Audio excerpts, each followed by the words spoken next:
Allô à toi qui m'écoute, je te souhaite une belle journée et aujourd'hui, je parle d'un sujet qui me tient énormément à cœur. C'est pas ce qui était prévu au menu, mais je pouvais pas passer sous silence tout ce qui est en train de se passer en ce moment. Tu as peut-être déjà remarqué, en fait, dans les médias actuellement, au niveau des différentes grandes chaînes médiatiques, là, en fait, soit à Cube, soit dans Le Devoir, soit dans la presse, soit avec Radio-Canada. On entend beaucoup parler de violence conjugale versus aliénation parentale.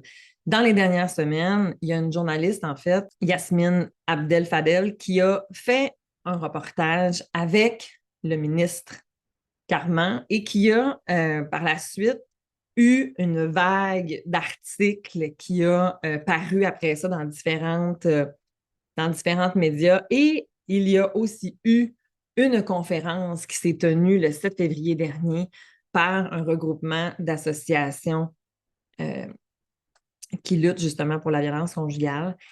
Et là, je me suis dit, attends un petit peu, là. Comme dirait une de mes collègues, faut pas jeter l'eau du bain, faut pas jeter le bébé avec l'eau du bain. Hein? Alors, dans mon propos d'aujourd'hui, j'ai écrit une lettre. J'ai écrit une lettre que j'ai envoyée aux différents médias et j'ai contribué aussi à l'écriture d'un dossier euh, qui, en lien en fait avec la journaliste Émilie Dubreuil, qui travaille activement sur ce projet-là. Je vais vous mettre tous les liens dont je vous parle aujourd'hui dans le descriptif de l'épisode. OK? Mais c'est trop important de bien choisir ses mots. Alors aujourd'hui, je te fais une lecture. Aujourd'hui, je te fais la lecture de ma lettre. Et je me positionne en tant que, oui, travailleuse autonome, professionnelle, psychoéducatrice, psychothérapeute, médiatrice familiale, coach parental, auditeur amiable pour enfants et aussi ancienne ARH, psychoéducatrice de la DPJ. Ça va bientôt faire, mon Dieu, déjà, on est en 2024 au moment où est-ce que j'enregistre et j'ai quitté officiellement mes fonctions partiellement en 2016, puis complète à peu près en 2018-2019. Et quand je suis partie de la protection de la jeunesse, c'est pas parce que j'aimais pas ma job. Je l'adorais, ma job. C'est vraiment parce que c'était de moins en moins aligné avec mes valeurs et que j'avais de moins en moins l'impression que j'avais une autonomie professionnelle et j'entérinais de moins en moins les décisions qui étaient prises parce que souvent, elles étaient administratives et de moins en moins cliniques. Et je voyais la dichotomie, puis entre le vouloir et le pouvoir. Puis c'est venu clasher trop, fait que j'ai quitté. Euh, je voulais pas non plus un jour avoir le prochain bébé mort sans conscience. C'est plate, c'est difficile, c'est dur ce que je dis, mais c'est aussi ça. Parce que quand on travaille en protection de la jeunesse, on gère du risque. Puis quand tu finis ton chiffre à 4h30, ben, tu te demandes est-ce que toutes mes familles vont bien, puis est-ce que demain matin, je vais avoir quelque chose dans les médias. Fait que, il faut que tu te. Des fois, c'est ça, il faut que tu prennes des décisions. Bien sûr, il y a l'urgence sociale qui est toujours là. Et je pense vraiment que la DPJ, les intervenants qui sont là, ne sont pas seuls. C'est toute une question de société. C'est facile de pointer la DPJ du doigt, mais techniquement, c'est le bout de la ligne. Fait que techniquement, là, il y a bien des instances avant qui sont censés avoir fait leur job, dont les premiers, les parents, la famille élargie, l'entourage, le système scolaire, le système public, le CLSC, les médecins, les spécialistes. Ensuite, les médecins spécialistes, puis après ça, on se retrouve en DPJ. Donc, quand on pointe la DPJ du doigt, on pointe toute une société. On pointe toute une façon de fonctionner. Et euh, dans ma lettre, vous allez voir, mon objectif, c'est pas de pointer un individu en particulier, c'est de pointer des instances qui, mon but, j'en fais pas moi de politique, puis j'en ferai pas, je leur lève mon chapeau. Sauf que ça ne fonctionne pas. Puis on n'est pas toujours écouté sur le terrain. Moi, je me rappelle avoir contribué à la commission Laurent. Puis Madame Laurent, vous avez plein de belles recommandations qui sont tablettées. Parce qu'on n'arrête pas de dire que c'est long, que ça change, ce sont des grosses machines. Mais on s'en va où avec tout ça? Parce que une des choses que vous avez nommées, Madame Laurent, c'est à quel point on ne doit pas travailler en silo. Puis on continue encore à travailler en silo. Mais pas juste avec les intervenants, c'est aussi à travers les ministères, c'est dans toutes les strates. Alors bref, ça fait longtemps que j'avais le goût de prendre la parole par rapport à tout ce qui se passe des fois en protection et je me disais, prends ton gaz égal. Mais là, quand j'ai vu sortir toute cette vague-là entourant, dans le fond, le point initial qui a découlé un fait de tout ça, ça fait longtemps que le débat sur l'aliénation parentale existe. Est-ce que ça existe? Est-ce que ça n'existe pas? Ailleurs dans le monde, il y a des endroits où est-ce que ça n'existe pas. Ils ont décidé d'abolir ce terme-là. Là, il y a des recommandations qui sont formulées actuellement pour que, est-ce que dans le fond, on va l'abolir ou pas? Et tout ça était aussi en lien avec, justement, dans le dossier de la journaliste Mme Yasmine, c'était justement parce qu'il y avait des femmes qui étaient sorties et nommaient justement qu'elles avaient perdu la garde de leurs enfants en lien avec des allégations. Elles, les femmes disent qu'elles vivent la violence conjugale et finalement se retrouvent à être accusées d'aliénation parentale, alors que dans le fond, on est dans un contexte de protection au niveau de la violence conjugale. Et là, c'est le débat qui est parti là-dessus. Donc, mon but, ce n'est pas de plaider pour la violence conjugale. Mon but, ce n'est pas de plaider pour l'aliénation parentale.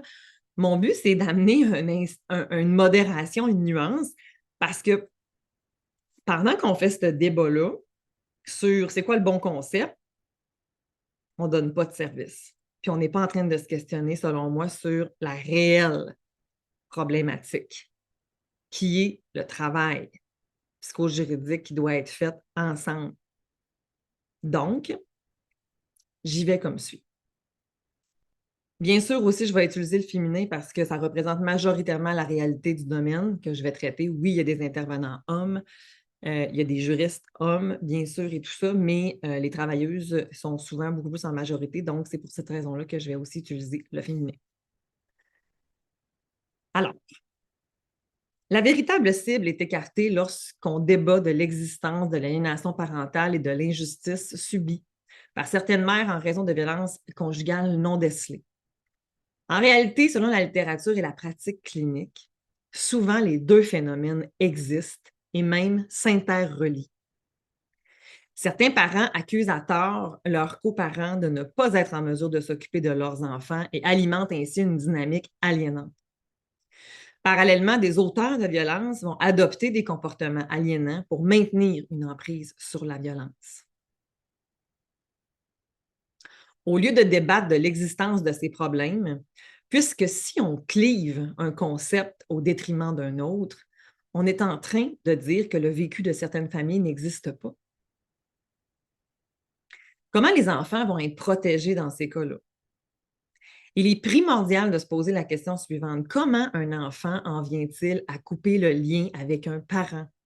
Tous les enfants ont besoin de liens affectifs, alors pourquoi rompent-ils ce lien crucial avec un de ses parents? Des recherches sont nécessaires pour comprendre les dynamiques familiales et complexes et on sait que c'est la recherche qui fait avancer l'innovation, qui fait avancer les interventions. Mais étudier des familles qui vivent des ruptures de liens ou être à risque, ça demande des études longitudinales, ce qui augmente aussi la complexité des études. Lorsque j'ai quitté la DPJ, c'est parce que j'étais trop souvent confrontée à des dilemmes éthiques.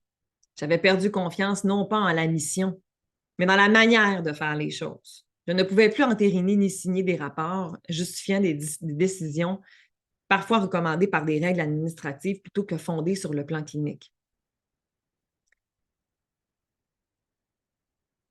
Mes supérieurs m'ont répondu à plusieurs reprises que les interventions que je proposais étaient très pertinentes et que soit nous manquions de place, soit nous manquions de temps ou soit nous manquions d'argent. Pour prendre des décisions importantes pour un enfant, une évaluation rigoureuse est essentielle. Actuellement, le manque de temps et d'expertise conduit parfois à confondre aliénation et violence, et même pour ne pas dire conflit de séparation. Et une grande confusion s'est installée sur le terrain. Devant l'incertitude, certaines intervenantes préfèrent classifier la situation comme un conflit sévère de séparation, alors qu'on se retrouve soit dans un contexte d'aliénation ou dans un contexte de violence conjugale. Oui, les conflits sévères de séparation existent et peuvent dériver vers de l'aliénation, mais tout ça demande énormément de temps d'évaluation et d'intervention. Pourquoi les corps de police fonctionnent-ils par département d'expertise? Alors qu'à la DPJ, une même intervenante peut traiter de cas très différents les uns des autres, comme par exemple avoir un cas d'abus sexuel, de négligence ou ce fameux 38C de mauvais traitement psychologique où on pourrait retrouver un conflit sévère de séparation. Ce n'est pas efficace, du moins ça ne le semble pas, parce qu'on va travailler en urgence. Et parfois, le conflit de séparation ou les comportements de l'enfant qui vit un mauvais traitement psychologique causé par de l'exposition à la violence conjugale ou dans un contexte aliénant peuvent parfois apparaître moins urgents qu'un contexte d'abus physique ou de violence sexuelle. Dans la réalité, ils le sont tous tout autant. On semble s'attendre d'eux qu'ils soient des omnipraticiens de toutes ces situations, alors que chacune d'elles nécessite une formation et une expertise spécifiques. Il existe d'autres corps de métier, on n'a pas les nommés, mais ils posent du câble pour que nous ayons accès aux télécommunications, qui vont être pendant plus de 13 semaines en formation. Alors qu'un psychologue, un travailleur social, un psychoéducateur qui termine ses études et qui se retrouve à la DPJ n'est pas apte à travailler et n'a pas l'expertise dans l'immédiat. Il a besoin d'avoir une formation et d'être accompagné pour être en mesure de pouvoir bien comprendre l'essence de la loi de la protection de la jeunesse. La formation des intervenants en protection de la jeunesse devrait être une priorité et des formations spécifiques par secteur d'intervention devraient être organisées. Il est questionnable que la formation des intervenants en protection de la jeunesse soit si peu prioritaire, alors qu'elles doivent prendre des décisions aussi importantes que de décider d'un projet de vie pour un enfant. Les intervenantes déplorent d'ailleurs cette situation et demandent et réclament plus de formation, plus de consultations cliniques autour de leur mandat difficile d'évaluation et d'intervention. Ainsi, ce manque criant fait aussi en sorte que parfois, elles n'arrivent pas à prendre de décision sans avoir l'aval de leur spécialiste clinique ou de leur chef, ce qui entraîne aussi des délais dans l'intervention. On retrouve la même philosophie avec la loi 15 pour les infirmières. On les envoie combler des besoins alors qu'elles ne sont pas formées pour ce département. Est-ce que nous gagnons vraiment à faire ça? Est-ce que le public est-il adéquatement desservi dans ces cas-là? Depuis que la DPJ est intégrée dans les CIS et dans les CIUS, on a observé ce que de nombreuses intervenantes avaient prédit et avaient nommé haut et fort au ministère. La DPJ devient le purgatoire d'intervenants peu expérimentés. Plusieurs intervenantes d'expérience parfois vont délaisser le bateau et aller vers d'autres postes dans d'autres départements en raison de la pression de la tâche qui ne fait plus aucun sens. Les intervenants de la DPJ devraient être des experts dans leur domaine et elles devraient être reconnues. Sur le terrain, ce qu'on constate est qu'une fois que la protection de la jeunesse a statué sur un alinéa, il est assez rare que ce dernier soit remis en question, à moins d'avoir des faits nouveaux. Mais dans la réalité, c'est que si parfois il faudrait revoir la méthode et les outils d'évaluation et ainsi les conclusions s'avéreraient possiblement différentes. Une évaluation psychosociale peut prendre plus qu'une dizaine d'heures avec plusieurs rencontres avec les parents et les enfants. Alors qu'en protection de la jeunesse, l'intervenante dispose de 30 jours pour pouvoir statuer est-ce qu'il y a sécurité et développement compromis. Et si on s'en tenait à statuer sur est-ce qu'il y a sécurité et développement compromis, mais par la suite, allons creuser avec une évaluation beaucoup plus poussée pour être en mesure de déceler pour quelles raisons, qu'est-ce qui se joue. Lorsque la DPJ décide, par exemple, dans un contexte de toxicomanie, que l'enfant a sécurité et développement compromis par les raisons que le parent a une consommation qui est problématique,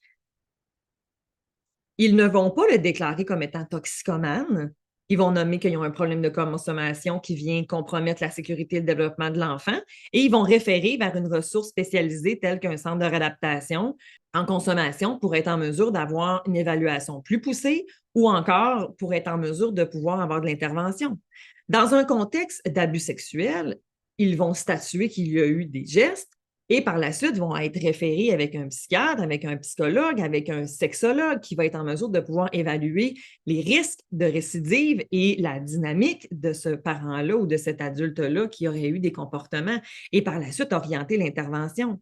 Pourquoi dans un contexte de mauvais traitement psychologique, en lien avec l'exposition à la violence conjugale ou dans un contexte d'aliénation parentale, de conflit sévère de séparation, il n'est pas de même? De plus, les intervenants en DPJ, pour y avoir été, n'ont pas le temps suffisant pour être en mesure d'offrir une intervention recommandée par la littérature dans les contextes de conflits sévères de séparation, d'aliénation ou de violence conjugale. On a besoin de faire une intervention rapide, intensive, familiale pour être en mesure de pouvoir réduire au maximum les conséquences et de travailler à activer le changement. Ce n'est pas ce qu'on constate en protection, puisqu'on travaille avec l'urgence. Donc, chaque dossier qui est plus urgent, c'est lui que je vais faire mes interventions. Et ça, c'est non seulement en considérant toute la tâche clinico-administrative. Comment se fait-il que dans nos formations en protection de la jeunesse, j'ai accès plus rapidement à la formation pour rentrer mes statistiques que pour pouvoir être en mesure d'aller faire un témoignage adéquat à la cour ou d'être en mesure de pouvoir bien distinguer tous les alinéas de la protection? La commission Laurent a recommandé que le travail des intervenants ne se fasse pas en silo entre organisations, mais malheureusement, il me semble aussi important qu'il y ait plus de consultations et une meilleure coordination aussi entre les ministères, tels que le ministère de la Justice, de la Santé et des services sociaux, de la famille, puisque dans une situation de violence conjugale, d'aliénation parentale ou de conflit sévère de séparation, ce sont ces trois paliers qui se retrouvent à être touchés. Dans les contextes des familles séparées, des situations d'aliénation parentale et de violence conjugale, il n'y a pas actuellement de coordination entre la Cour supérieure, la Cour criminelle et la Chambre de la jeunesse. Nous tentons d'avoir un tribunal en lien avec les violences conjugales, mais c'est un tribunal unifié de la famille que ça prend pour être en mesure que chacun puisse travailler ensemble. Actuellement, ils se lancent la balle, si bien qu'une famille peut se retrouver devant les trois instances en même temps, et ce, avec des conclusions différentes, ce qui installe de la confusion pour les familles et les intervenants. Donc, pendant que la DPJ est présente, la Cour supérieure est en attente que la DPJ sorte de la vie de cette famille-là, mais au moment où est-ce que le jugement de la Chambre de la jeunesse se ferme, se termine, eh bien, on réactive la Cour supérieure sans nécessairement s'adresser l'un à l'autre. Et si en plus, nous avons d'autres conditions en cour criminelle, si on n'a pas un pivot qui a pris le temps d'aller parler à tout ce monde-là pour essayer de trouver une cohérence entre ces différents secteurs, on se retrouve à avoir une grande confusion. Les délais judiciaires, de même que les interventions psychosociales et juridiques non efficaces, peuvent aggraver la situation et même venir cristalliser les situations. L'approche systémique et psychojuridique est essentielle pour offrir des services adaptés. C'est d'ailleurs ce que la littérature et la recherche commencent à nous démontrer de plus en plus, que de travailler seul dans son bureau comme clinicien nous amène parfois à tourner en rond dans certaines situations qui nécessitent l'instance judiciaire pour être en mesure de faire appliquer des choses. Nous avons la chance d'avoir des innovations cliniques très intéressantes au Québec, mais elles sont sous-utilisées. Nous avons le programme PCR2, parentalité, conflit, résolution. Nous avons la coordination parentale. Nous avons les services d'audition amiable pour enfants. Nous avons les services de médiation familiale pour les parents qui se séparent et pour les couples qui se séparent. Nous avons du coaching coparental, nous avons des thérapies familiales spécialisées en post-séparation. Mais celles-ci sont sous-utilisées. Il y a aussi, bien entendu, les services d'expertise, mais encore là, on parle de des délais de parfois de plusieurs mois avant de pouvoir voir une famille. Le débat sur l'aliénation parentale et la violence conjugale n'est pas productif. Travaillons plutôt à établir un système central de réception des demandes, nonobstant leur provenance de paliers de tribunal. Puis, effectuons un triage des demandes avec des évaluations rigoureuses et ainsi pouvoir orienter les services psychojuridiques nécessaires afin d'aider adéquatement les familles. Il faut également instaurer un tribunal unifié de la famille qui est réclamé depuis 1975. Il y a une urgence d'agir. Les enfants sont forcés d'attendre alors qu'ils sont en pleine croissance et ont besoin de services qui servent leur meilleur intérêt et leur protection. Lorsque j'ai entendu la conférence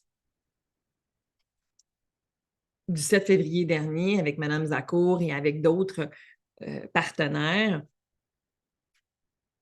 il y a des choses que j'ai retenues et qui m'ont amené à me dire est-ce que c'est vraiment la solution? Parce qu'actuellement, dans le fond, ce que j'en comprends, c'est qu'on souhaiterait, dans le fond, abolir le terme aliénation parentale parce que parfois, il est mal utilisé, il est mal compris et cela peut amener justement des situations où est-ce qu'on va, on va défocusser le target de la violence conjugale pour pouvoir plutôt parler d'aliénation parentale. Donc, on ne travaillera pas la bonne cible. En même temps, ce que j'en comprenais aussi, c'était que parce que ce terme-là est tellement controversé, tellement difficile à bien comprendre, à bien évaluer, qu'on préfère le bannir. Mais au final, on va se retrouver avec des situations similaires. Si le besoin qui a été nommé, c'est qu'on manque de formation, on manque que le système psychojudiciaire soit adéquatement formé, faisons-le. Mettons en place justement ce que je viens de nommer dans la lettre, des stratégies efficaces de communication pour être en mesure d'avoir des formateurs, des services qui vont être spécialisés. Pendant qu'on fait ce débat-là, on n'intervient pas. L'autre chose, c'est que je comprends dans un contexte de partisanerie où est-ce que, de leur côté, ils représentent un groupe de personnes. Et durant la conférence, une des conférencières a nommé justement en fait qu'à la suite d'un témoignage qui avait eu lieu, qu'il n'avait pas rencontré d'autres genres de cas. Mais est-ce que ça veut dire que le fait que vous n'ayez pas rencontré ce genre de cas, ça n'existe pas? Je ne pense pas.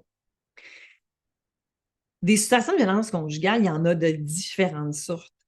Effectivement, je vais en nommer quelques-unes simplement, mais il arrive qu'il y a une situation où est-ce que la femme est dans une relation de violence conjugale connue et sue de la victime et que lorsqu'elle se sépare, la violence va continuer et qu'à ce moment-là, l'auteur de la violence va utiliser parfois l'aliénation parentale pour continuer justement son emprise. Ça, c'est une forme. Mais on a aussi les formes où est-ce que les femmes ne sont même pas conscientes qu'elles vivent une relation de violence conjugale parce qu'il n'y a peut-être pas eu de gestes physiques et que pour elles, c'était une relation très conflictuelle, alors que quand elles sortent de cette relation-là et qu'elles reprennent un courant de vie différent, parfois certaines vont prendre conscience de ce qu'elles ont vécu, qu'on appelle du contrôle coercitif, qui va beaucoup être par des outils psychologiques de l'auteur de violence. Et l'aliénation parentale, dans ces cas-là, peut être mis en place justement par l'auteur, mais parfois la personne qui en est victime n'en est même pas consciente. Et après coup, l'auteur va utiliser les enfants pour continuer, dans le fond, à avoir de l'emprise sur cette victime-là parce que devant le fait que les enfants ne veulent plus aller la voir ou quoi que ce soit, ça devient extrêmement difficile. Et là, on se retrouve à avoir une situation très, très, très, très, très complexe. Il y a des situations où est-ce qu'il n'y avait pas de violence pendant l'union et on sait que la séparation, c'est un facteur de risque très important à soit l'installation de la violence ou à l'aggravation de la violence. Ce qui fait en sorte que dans certaines situations où est-ce qu'il n'y avait pas nécessairement de violence pendant la relation, post-séparation, dû à plusieurs facteurs que je ne vais pas nécessairement expliquer ici, il va s'installer des situations où est-ce que, justement, on va tomber dans de l'aliénation parentale. Mais il y a aussi le contexte où est-ce qu'il y avait des couples qui se séparent et qu'ils se chicanent extrêmement et qu'ils n'ont pas la même vision. Et là, l'enfant et les parents vont avoir des comportements aliénants de part et d'autre. Et donc, il y a plusieurs sortes de familles, il y a plusieurs situations en violence pour avoir nommé que celle-là. Ça veut donc dire que ce n'est pas tout blanc, tout noir. Quand on clive d'un côté ou de l'autre, bien, on oublie une facette de la réalité et c'est là où est-ce que c'est vraiment la bonne voie à suivre? Parce que l'enfant souffre. Il faut qu'on trouve et le parent qui a des comportements aliénants souffre et le parent qui est rejeté ou le parent qui vit de la violence, vit aussi justement de la détresse. Donc, on a besoin d'aider ces gens-là. On est dans une société où est-ce qu'on veut consommer rapidement des solutions. Hein, j'ai une collègue qui disait on veut du fast-food. Hein? Je veux commander quelque chose que je vais consommer rapidement puis je vais pouvoir jeter après. Et quand les tribunaux demandent je veux une expertise, donnez-moi le résultat, qu'en est-il, pour qu'après ça, je puisse trancher oui ou non. Alors que la réalité, et c'est ça que beaucoup d'experts et de beaucoup de professionnels dans le domaine vont venir nommer, il faut être prudent avec ce genre de situation-là. Il faut évaluer longtemps pour être en mesure de pouvoir bien déceler et de bien comprendre. Un auteur de violence dans le contrôle coercitif ne va pas se démontrer et se dévoiler dans une première rencontre. Ça va se faire à long terme, on va voir déceler des choses. Donc, certains intervenants, parfois, peuvent se faire leurrer. Certains intervenants aussi, parfois, peuvent prendre peuvent cliver et peuvent prendre beaucoup d'un côté d'un parent. Le parent qui est auteur de violence, il n'a pas le droit de faire ces comportements-là, mais il a le droit d'être compris, puis il a le droit de pouvoir aussi, en fait, avoir des services. Et il va falloir qu'il se responsabilise pour être en mesure de pouvoir changer. Parce que l'enfant, quand on leur parle, souvent, ce qu'il souhaite, c'est que la situation cesse pour avoir accès aux individus parentaux qu'ils aiment. Donc, la personne qui est victime doit être en mesure, elle, de son côté, de pouvoir sortir de cette situation-là et être en mesure de pouvoir se positionner différemment. Parfois, on les stigmatise et on les réétiquette encore plus. On leur dit quoi faire, on les dicte, puis en plus, parfois, en fait, on dit qu'on les responsabilise de ce qu'elles ont vécu, alors que ce n'est pas le cas. Par contre, je peux faire des choses. Donc, des deux côtés, on a besoin de travailler pour être en mesure d'aider adéquatement ces familles-là. Alors, écoute, j'espère que tu auras trouvé ça aussi important que moi comme sujet. C'est sûr que ça m'interpelle parce que je travaille avec ce genre de famille à tous les jours. Et qui sait, Guillaume Lepage, si tu as le goût qu'on jase, à tout le monde en parle, ça me ferait vraiment plaisir parce que c'est un sujet qui est sociétal. C'est près d'un couple sur deux qui se sépare. On connaît tous un couple que sa séparation a mal viré. Et les gardes partagées sont de plus en plus fréquentes. Alors, on n'a pas fini d'en entendre parler et d'en voir. On est de plus en plus conscient aussi des dynamiques de violence. Alors, on va continuer encore à en voir. Alors, comment aider ces familles-là? Et j'ai envie de pouvoir aussi ajouter un élément parce que certains vont nommer aussi que l'aliénation parentale, ce n'est pas documenté scientifiquement. En fait, c'est complexe, comme je disais, faire de la recherche. Par contre, en fait, quand on fait des études, on est en mesure de pouvoir, avec des interjuges, avec de la fiabilité de différentes, si j'interroge, par exemple, plusieurs professionnels, être en mesure d'avoir quand même plusieurs retours cliniques qui permettent de pouvoir démontrer un phénomène, un système qui se met en place. L'aliénation parentale, ce n'est pas quelque chose qui appartient à une personne, c'est quelque chose qui est dynamique, donc